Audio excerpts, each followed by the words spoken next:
For this problem set specific to sampling distribution models, what we're going to do here is we're going to take a look at rainfall in upstate New York. And they get an average of 35.4 inches of rain each year, the standard deviation of 4.2. And first, we're going to look at where the standard deviation is for population, so everything's pre-calculated for you.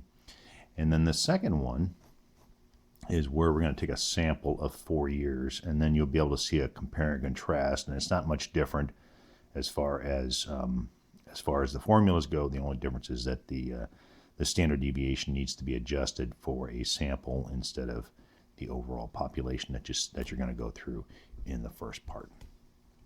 So let's take this from the top.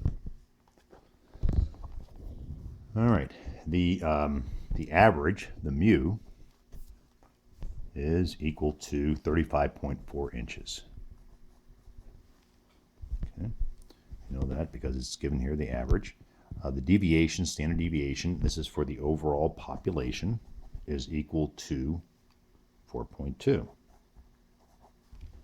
And what we're first going to do is assume, as it says here, we're going to assume a normal distribution. So we know we'll be drawing something that looks dangerously like a normal distribution model that's a little bit crooked. So let's clean that up. Okay.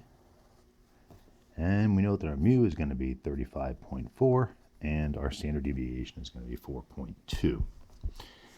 And so this is what we're given. So what we're trying to find out is during what percentage of years does Ithaca get more than 40 inches of rain? So the y value we're going to look for is 40 inches. For the first part, what we're going to do is we are just simply going to take a look at what we've done before. When we weren't using a sample, it was more the population. And all we have to really do is find out the value for z is equal to y or x, depending upon your textbook, y minus mu over sigma. So we're trying to find out what the probability of the area on the curve is associated with 40 inches or more. So this is actually greater than or equal to 40 inches.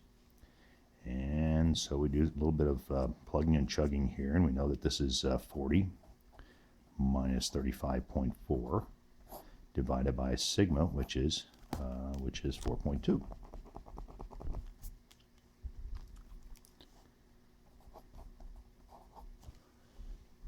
Okay, and if you run that out, you're going to get your z value is equal to 1.095.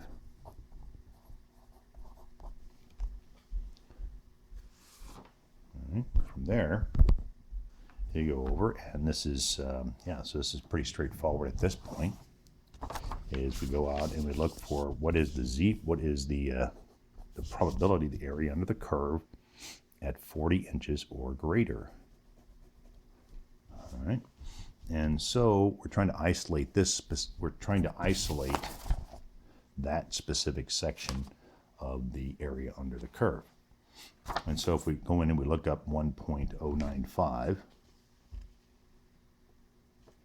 okay, 1.095, which is approximately 1.1, we're going to get about 86, call it 0.86. 0.86, and that represents all the area under this curve. And the way I got that was, again, you just went in and you just did a reverse lookup, 0.8643, 0.8621, and so it's kind of right around in there. And so I'm just more or less approximating. And so you isolate this by going 1 minus 0.86, and so the answer in this specific situation is 0.14.